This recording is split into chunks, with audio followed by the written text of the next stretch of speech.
kowe jarkoni iso ujar ora iso nglakoni. Ngedabrus kakean omong ora enek buktine. Reca manik sejatining alam kang tinuding jagat kece wali kece sadat setan wali kobra mbokano aja dadi kaget atimu dina samangku. Kakangmu ora wana ingkang jugarke nggonmu tapa udakara meh ana ing sukuning Gunung Gokarna. Kakang Dasamuka yen to ora ana bab sing wigati dene kowe nggugah nggonku tapa nendra ning papan kene lan aku nyumurupi saka lekering wadana jaiting netra kang sarta tepunging bimbo semune ana bab ingkang bakal tok babarake kelawan adimu aku Kumbakarna Kakang. Kosik Kumbakarna ora perlu kesusu ngrembug perkara bab sing wigati. Aku tanggap, aku ngerti. Lan aku sumurup nggonmu turu ana kene iki wis kesuwen. Ya.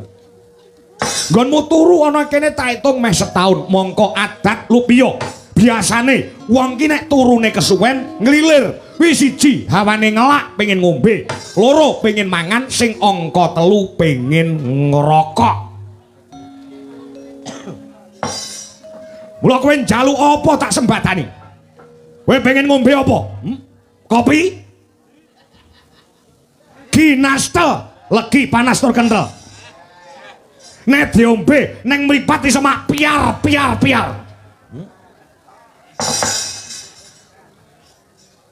Eteh?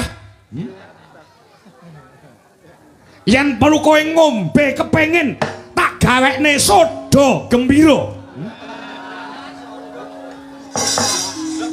Pumpung cedak Alpamidi tak tukoke.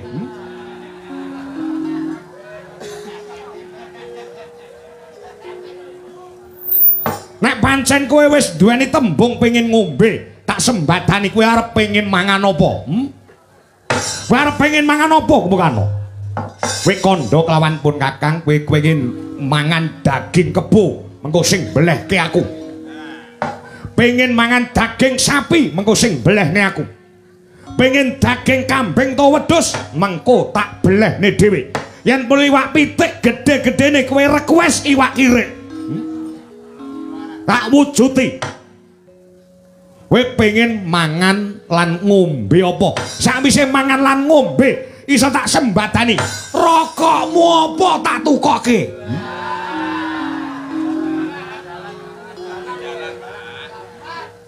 Grendel?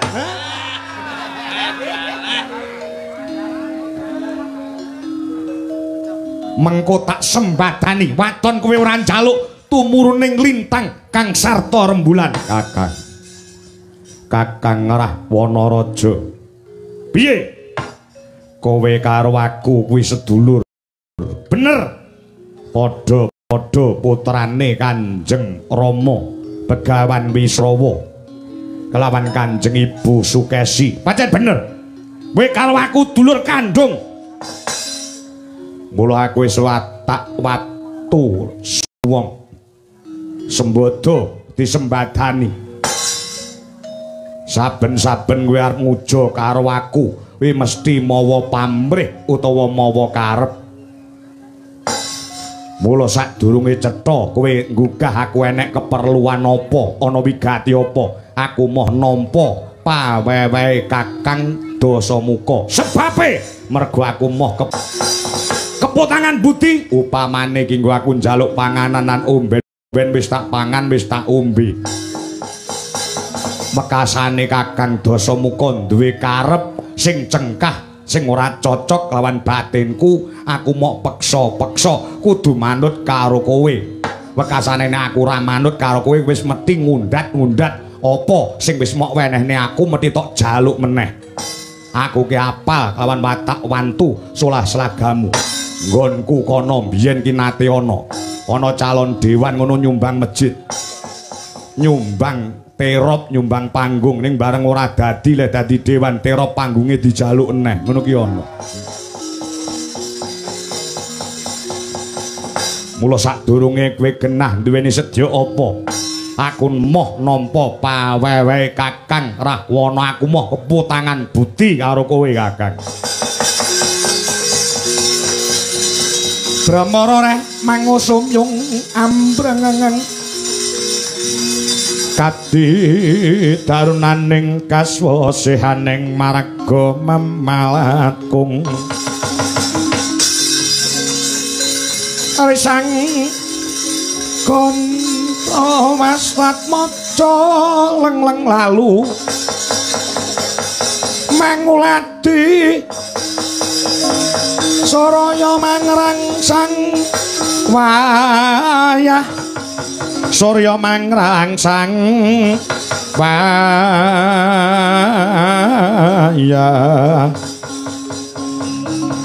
umya sama rawayanto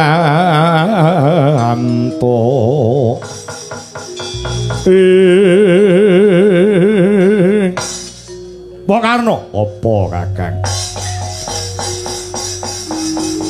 Kamruhanono aku menehi kabar karo kowe. Rehne kowe dadi satriya-satriyaning bangsa negara Ngalengka. Ya, pancen bener. Kamruhanono lan dadi pangertenmu. Kalamoto negaramu, negaraku tinggalane leluhur negara Ngalengka. Tinggalane Kanjeng Eyang Sumali Raja. Dina samengko dienggo jak-jakan mungsuh. Prabu Rama Wijaya sakwadya balane kethek wis wani tanding tiyasa kelawan kekuatan negara Ngalengka kepara wis akeh sing padha dadi korban wengising peperangan kegandengan lan kaitane kelawan lelakon iki kowe duweni hak negara Ngalengka negaramu dienggo jak-jakan mungsuh. Ya kene kowe kok ora gelem tumandang, Kakang. Kakang Dasamuka. Piye? Iki bibit kawite saka kowe merga. Kowe nalika semana wegah nampa wewarah nampik marang pitutur sing becik, kowe wani nyidra bojone Rama Wijaya sing jenenge Regyan Warasinta. Eling apa ora lelakon setahun kepungkur aku ngandani kelawan kowe Kakang yen kowe ngrebut bojone wong liya kowe ora becik yen kowe ngruda peksa Sri Rama Wijaya kanthi bradat Sinta mongko bojone Sang Prabu Rama sok bakale ana lelakon kriwikan dadi grojokan gojekan dadi tangisan. Bab iki lugune aku wis ngerti, bab iki lugune aku wis tanggap yen to kedadiane bakale kaya ngene. Merga nggonmu wis wani mbedang bojoning liyan Kakang. Dawuhe para pinesepuh, para mintuna nate paring dawuh. Elek-eleke wong ki nek wani ngrebut bojone wong liya. Kuwi jenenge ngrusak pagrayu nyures turus ijo. Mula kedadian sing kaya ngene iki sing dadi sebab ya saka pakartimu. Kowe ora usah nuturi aku ora nuturi kowe. Ning aku matur witing klapa sak lugune. Kedadiane kaya mangkono, ngrebut bojone wong liya kuwi ora becik. Bedang bojone liyan kuwi ora becik. Tumraping kowe ngrebut bojone wong liya kuwi ora becik, monggo. Ning tumrape Dasamuka malah kuwalik. Kuwalik piye? Gagahe wong lanang kuwi iso ngrebut bojone wong liya. Ngerti ora kowe? Saya yang iso ngrebut bojone kancane dhewe lho kuwi. Ketok lek gagah. Kakang. Apa kira-kira obat bius murung mari to, Kang? Omonganmu nek nglantur kaya ngono. Yen ana lelakon sing kaya ngene dadi perang sing kaya ngene ora ngluputke sapa-sapa. Ning sing tak luputke pakartimu, Kakang.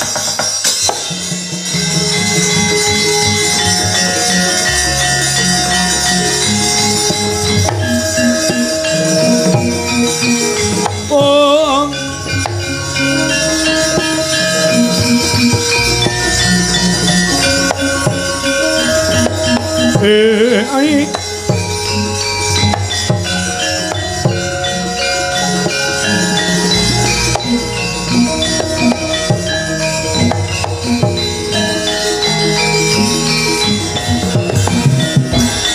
yakso guru rupa ri sedeng narendra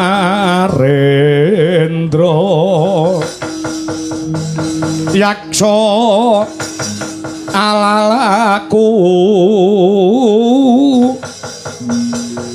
kang mawaling kang gambira marang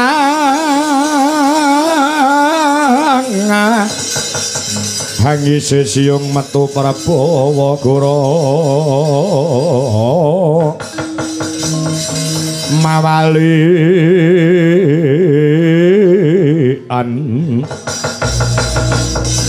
lesus len pra kempo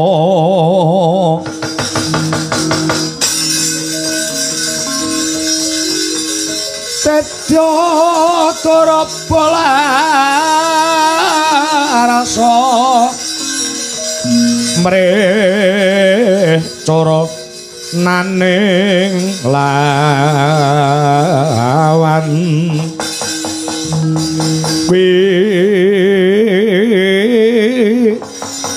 Ratrilodra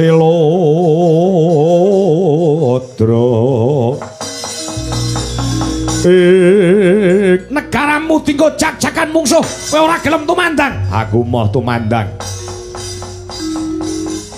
yen kowe ora gelem tumandang aku tak takon karo kowe takon apa Kakang yen aku bisa mangsuli tertamtu wae tak wangsuli pitakone Kakang Dasamuka kowe percaya kelawan ingkang akarya jagat ya aku percaya kelawan Gusti ingkang akarya jagat kowe kelawan ingkang akarya jagat dititahke urip ana ing bumi negara Ngalengka kowe dadi apa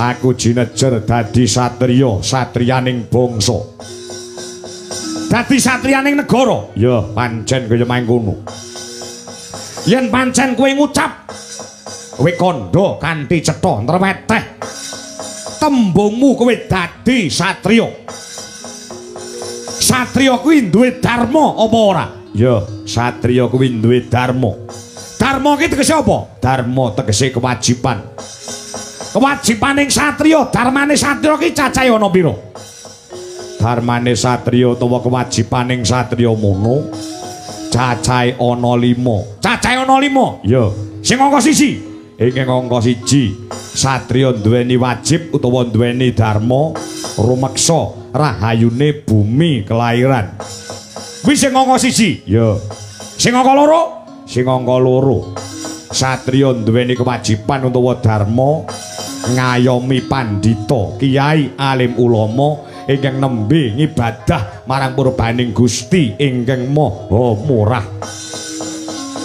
sing angka 3 sing angka 3 tresna ing bangsa welas asih marang kamula dasih sing angka 4 tuhu ing janji nuhoni janji kang wis kawedhar tegese satriya kuwi nek janji ora kena semaya tegese nek satriya kuwi janji kudu ditepati sing pungkasan sing angka 5 dharmane satriya kuwi apa umpamane dharmane satriya sing angka 5 kuwi tunduk ing bebener adhedhasar wedha kang sarta undang-undanging negara kuwi jangkep cacah ana 5 sing jenenge dharma utawa wajibaning satriya apa kira-kira dharmane satriya sing wis tak ucapke sing cacahe ana 5 wis mok tindake bener becik wis tak tindake ora ana sing kecer ora ana sing kecer ngapusi aku kowe ngapusi kowe ngomong kowe mung iso ngucap ora iso nglakoni kowe goroh kowe kumbi kowe bohong ngomong karo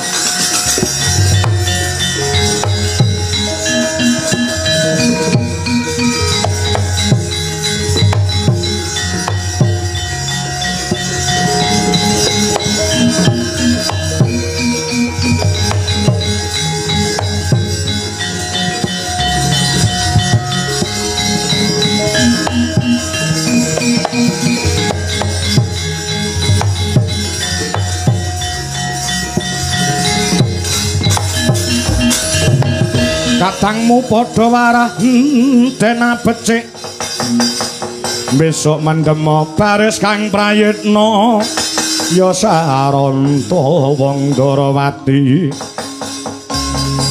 dinumpes paniku pangawak Pandhawa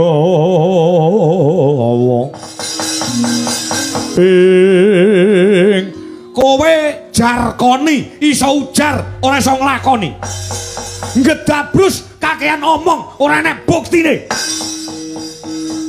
kosek alon-alon Kakang aku ora iso alon-alon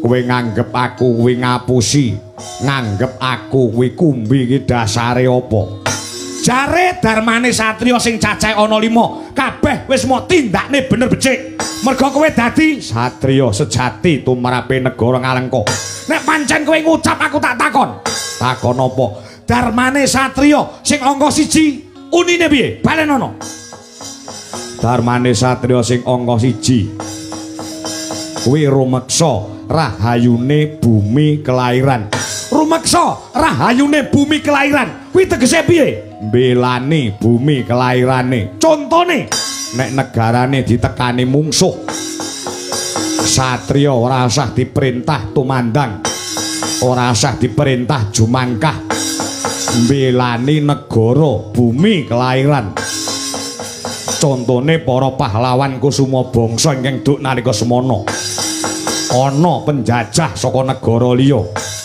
wekasane para pahlawan kusuma bangsa wani ngorbanke jiwa raga kanggo mbelani bumi kelairan bumi Pertiwi Nuswantara yen to ngono kowe dilairake ana ing negara Ngalengka sing wajib mau belani nganti tetes sing getih sing pungkasan negara ngendi negara Ngalengka iki kowe mudhang kowe ngerti kudu belani negara kudu wani perang ya neng kowe mung iso ngucap ora iso omong sebabe negaramu dienggo jak-jakan Rama Wijaya nantang perang lan akeh korban-korban sing dadi wengi sing peperangan ya kene kowe ora gelem tumandang kok kene kowe ora gelem cumangkahku mrembyah wis satriya model apa kakan cangkem wis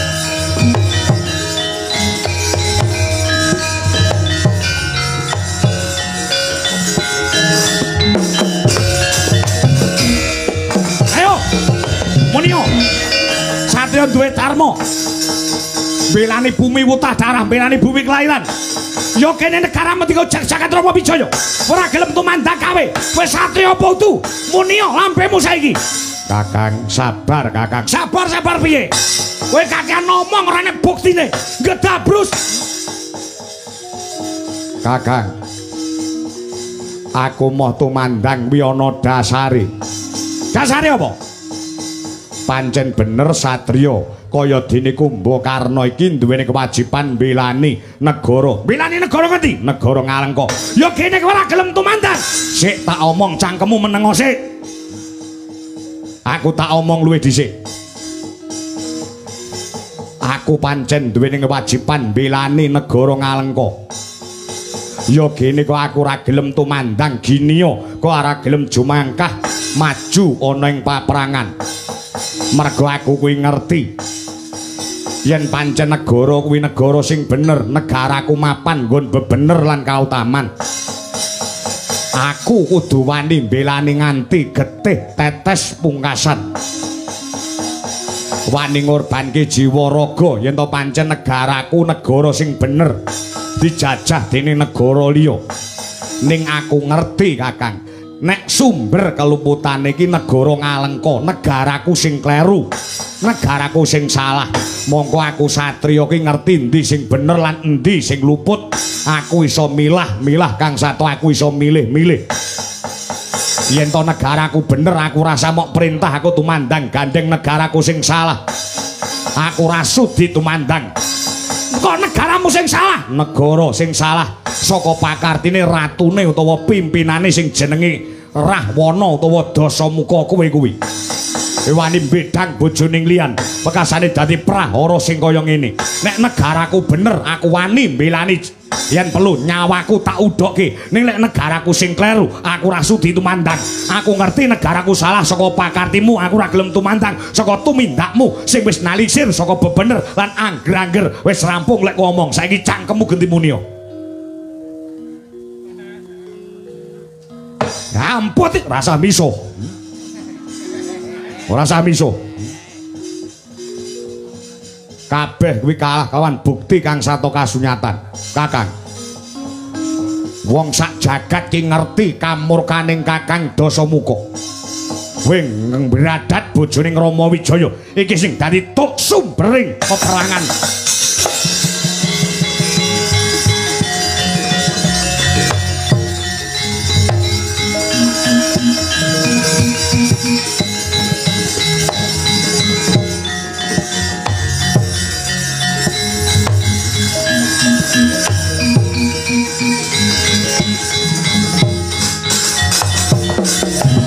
Rumawayut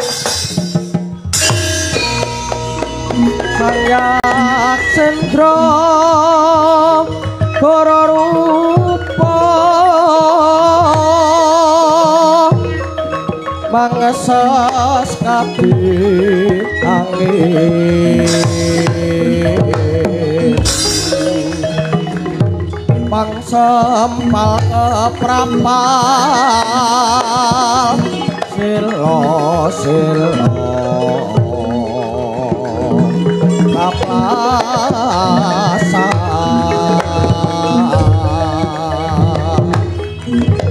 satu lumayu mangungsi agyak kakoto kang Joko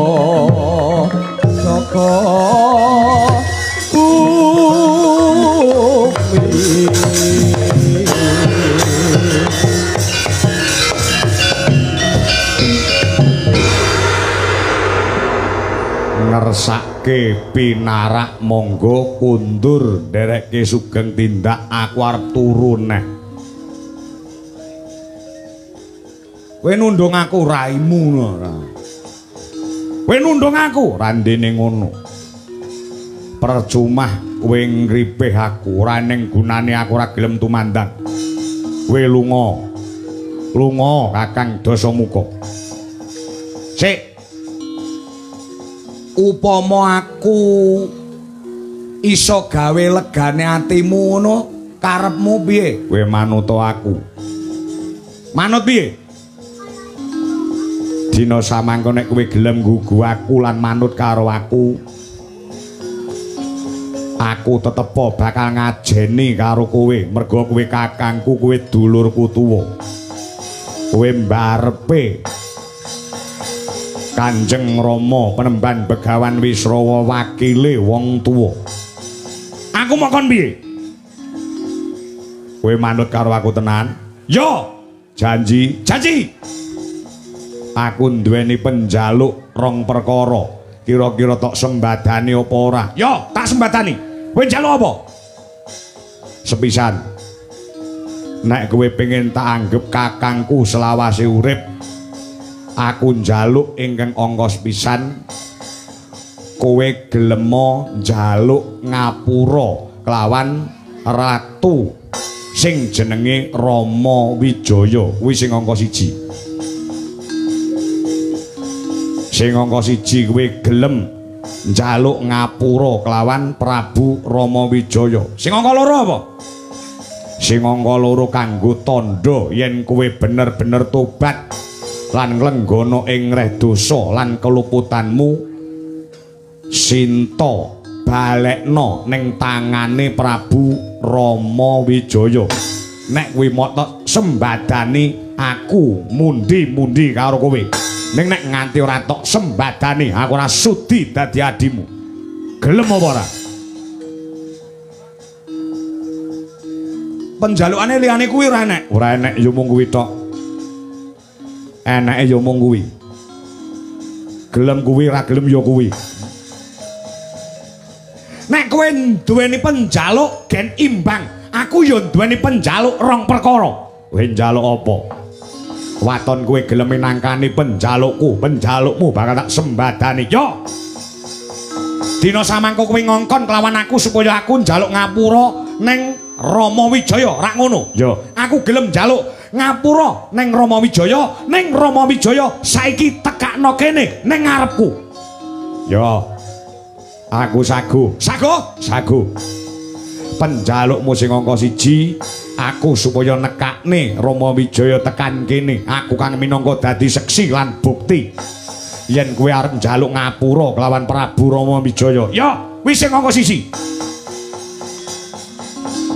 Sing angka 2 apa, Kakang? Kowe njaluk marang aku supaya Sinta dibalekke ning tangane Rama Wijaya, rak ngono? Ya, kuwi penjalukku sing angka 2. Diimbangi, aku gelem balekne Sinta ning tangane Rama Wijaya. Nanging nek Rama Wijaya ora gelem nampa Sinta, kowe kudu gelem dadi senopati nrajang peperangan. Piye? Ya, deal, Kakang. Cocok. Sepakat.